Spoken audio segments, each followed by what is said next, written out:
Last week, I gave a presentation entitled Climbing the Empathy Wall, in which I explained that empathy is both the ability to put oneself in someone else's shoes, to imagine their point of view, and empathy is also someone's reaction to that awareness.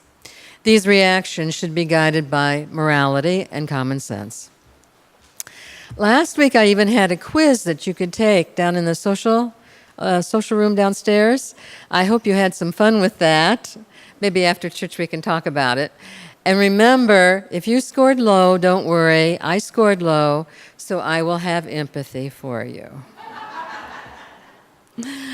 A month from now, I'll be guiding us over the empathy wall to meet someone with OCD, obsessive compulsive disorder. And I have some other empathy presentations in the works for later, but today I've decided to take a patriotic look at a few of our past presidents to see how they showed the ability to climb that empathy wall. Since we are soon to celebrate our nation's anniversary on July 4th, it seemed an appropriate time for this topic. I think really former history teacher John Hart might be better suited for this, but he's in Germany and I had fun doing the research.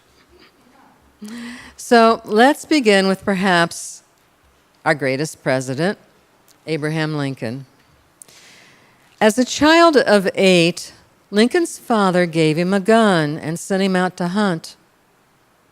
They lived on the frontier, and children needed to learn at an early age how to provide food for the family. Abe managed to kill a wild turkey, but when he saw the dead animal, he became sick and never killed another animal again. Here we are, just beginning Abraham Lincoln's story, and we have undeniable evidence of someone who shows extraordinary empathy. You may remember last week I gave the example of Amy Couch, who as a child tried to save half-eaten moles from dogs and tried to save caterpillars from boys who wanted to squish them, and she wanted to help other children who were being bullied. Those are strong clues of empathy in a child. If you took the empathy quiz, you may remember a question about not liking to see animals suffer. If you agreed with that, you scored 2 points. And Lincoln didn't like to see even a turkey suffer. Let's remember that people in that day and age depended on wild game for much-needed protein. Lincoln must have gotten enormous pressure from his family and friends to hunt, but he never did. This is quite unusual. When Lincoln was a young man, he worked for a short time in a store in New Salem. One day, a woman paid him 6 cents too much, but Lincoln didn't realize that until after she left. So, after the store was closed, Lincoln walked 3 miles to the woman's house to repay her the 6 cents. Soon people started calling him Honest Abe. We generally think of that story as an indication of his honesty, but it can also be seen as an indication of his ability to empathize with someone who had been cheated unfairly. He could have kept the 6 cents and no one would have known the difference, but he understood the point of view of someone who needed every penny to survive, and he had the moral compass to act in an honest way. Remember, empathy is both recognizing someone's point of view and it's also reacting appropriately. There were tons of examples of empathy in Abraham Lincoln's life, but I'm skipping a lot of them here. Many years later, as president, one of the hardest jobs that he had was reviewing court-martial sentences of Union soldiers who failed in their duties during the Civil War. Sleeping sentries, homesick runaways, cowards, deserters, and the like. He wanted to see justice done, yet he looked for excuses to pardon them. He told a visitor in his office, "If Almighty God gives a man a cowardly pair of legs, how can he help their running away with him?" Although large numbers of court-martialed soldiers were executed in the Civil War, Lincoln became famous for his last-minute pardons and reprieves. A friend observed that Lincoln was as tender-hearted as a girl. I think that's the modern way of saying he was a bleeding heart liberal. Lincoln understood the cowardly soldier's point of view, but he also understood the military point of view. He struggled to balance his sense of morality with his sense of justice and common sense. As early as 1854, we see Lincoln's views on slavery. In a speech in Peoria, he called slavery a monstrous injustice. He admitted, "My first instinct would be to free all the slaves." So there it is, way back in 1854. Then he pondered the consequences. Free them and keep them among us as underlings? Free them and make them politically and socially our equals? He saw the impossibility of both those options.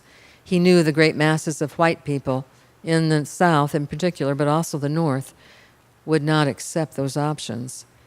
The only solution he could see at that time was gradual emancipation.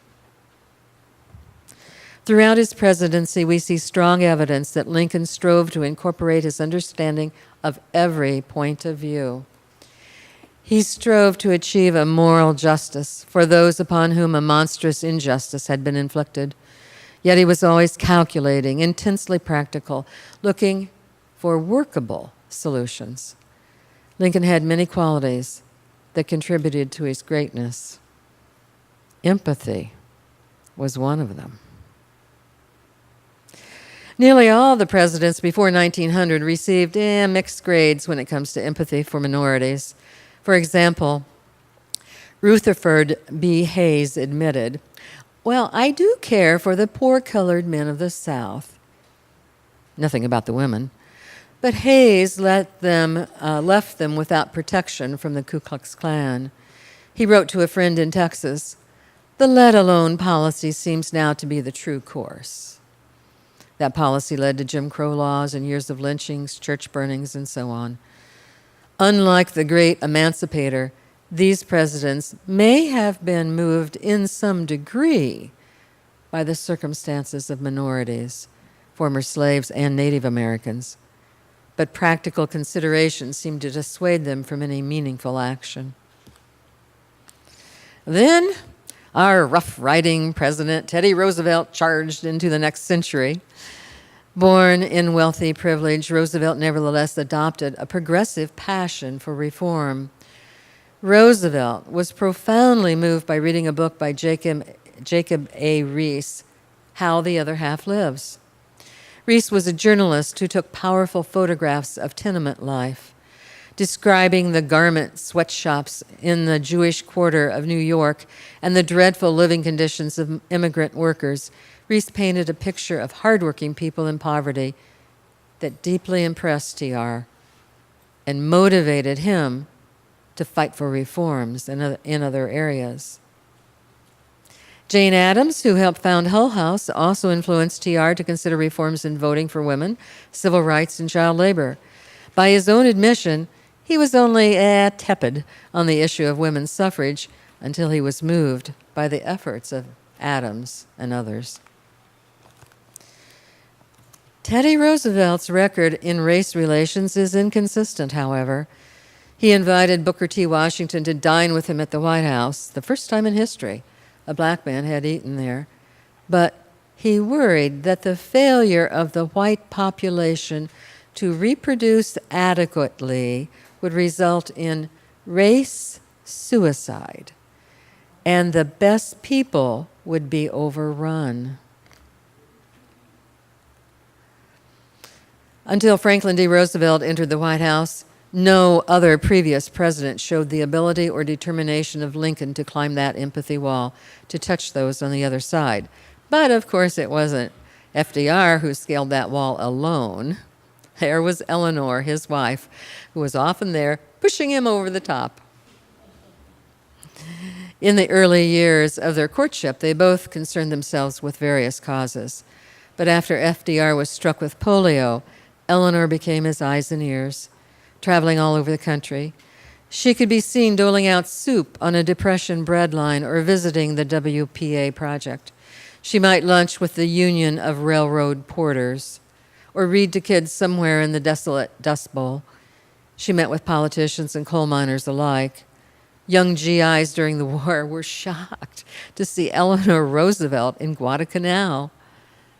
Eleanor Roosevelt became an advocate for women, African Americans, and anyone who was less fortunate. Nevertheless, FDR didn't always take her advice. She pushed for federal anti-lynching legislation, but he was aware of the political power of Southerners in Congress, and he needed their help to pass other legislation. I just can't take that risk, he told her. But his greatest failure of empathy was the internment of Japanese Americans after Pearl Harbor. It would be 40 years before that black stain on our American character was addressed. When I began thinking about this presentation, I made the initial decision not to include the more modern presidents because sometimes it's not too comfortable to be reminded of how we messed up by voting for them. You see, I have empathy for those of us who have been disappointed by our candidates because I have been disappointed too. But I couldn't resist adding two more recent presidents. Many of us remember Martin Luther King, who challenged all of us to climb the empathy wall to see the lives of Americans on the other side. And we may remember when Lyndon Johnson was vice president. One day on the Senate floor, Johnson pushed John Stennis of Mississippi on the issue of civil rights. Johnson told the story of two African-American employees of his who were traveling through Mississippi on official business in the vice presidential car. They were denied meals at restaurants in Mississippi, and they had to relieve themselves on the side of the road. That's bad, Johnson told Stennis. That's wrong. As president, Johnson signed the Voting Rights Act in 1965 with these words, quote, "There is no room for injustice anywhere in the American mansion, but there is always room for understanding toward those who see the old ways crumbling," unquote. This president showed empathy toward those who had been denied basic rights, yet he uttered words to let us know he recognized the viewpoints of powerful white Southern men who had previously denied those rights. Nevertheless, his moral compass pointed him in the direction of justice, and he took action. If we were alive in 1986, we remember the Challenger disaster when 7 Americans perished in a ribbon of gray smoke. The whole nation watched our space shuttle explode shortly after takeoff. President Reagan dropped plans for his State of the Union address and told us they had slipped the surly bonds of earth to touch the face of God. Peggy Noonan wrote the speech, but he delivered it with exactly the right tone, exactly the right empathy for us, a grieving and shocked nation. We may also remember when Reagan stood in the Rose Garden and publicly apologized for our country, a country that sent almost 120,000 loyal Americans of Japanese heritage into internment camps during World War II. He felt empathy for their plight and made efforts to deliver a form of justice to them by signing the Civil Liberties Act of 1988. He wasn't afraid to say America was wrong. We may remember many other examples of empathy in the White House, and I extend my apologies to other empathetic presidents who I omitted due to lack of time and lack of scholarship on my part. I'm sure there are many, but I hope we can all agree that empathy is an essential quality in a great president. I would like to humbly suggest that we voters take that quality into consideration the next time we enter the voting booth. If we want another Lincoln in the White House, we need to look for a candidate who expresses empathy for all sides in a disagreement. What? Not me. I only vote for candidates who like my side because I'm absolutely sure the other side is wrong. In these polarized times, it is nearly impossible to find someone who seems to be even mildly aware that maybe the other side has a valid point or two. But a Lincoln-like candidate would make statements showing he understood the plight of desperate people pushing across our southern border. He would also acknowledge the fear some Americans feel facing competition from immigrants for jobs and the fear of crime some Americans feel. He would show empathy for all sides. If we want another Lincoln in the White House, we need to look for a candidate who has moral courage. He would state without hesitation that separating children from their parents is wrong. He would know that strength and empathy are not mutually exclusive. Just think of the Marines. Don't they sponsor toys for tots at Christmas? Yes, it is possible to be strong, even Marine strong, and yet care for children. If we want another Lincoln in the White House, we need to look for candidates with common sense and a willingness to compromise in order to get laws passed. Empathy for both sides opens one's heart to accepting imperfect laws that give something to everyone. The reason we have no adequate immigration laws is because no one is willing to compromise with the other side. Compromise begins with empathy. Successful government begins with empathy. Great presidents know that empathy is not weakness. It is the path to greatness. If we are old enough to remember a president who declared, if we are old enough, we may remember a president who declared, tear down this wall. If you aren't old enough to remember, it was Ronald Reagan, who was making a reference to the Berlin Wall that had divided East and West Germany after World War II. Today, we need a president who is willing to tear down the walls that divide conservatives from liberals, Republicans from Democrats, Americans from Americans. And if he or she can't completely tear down those walls, let's hope that person can at least peek over the top of the empathy wall to see desperate, struggling people on the other side. Let's vote for anyone who shows even a shred of empathy. That would be the first step in making America great again. That's make America Lincoln great again.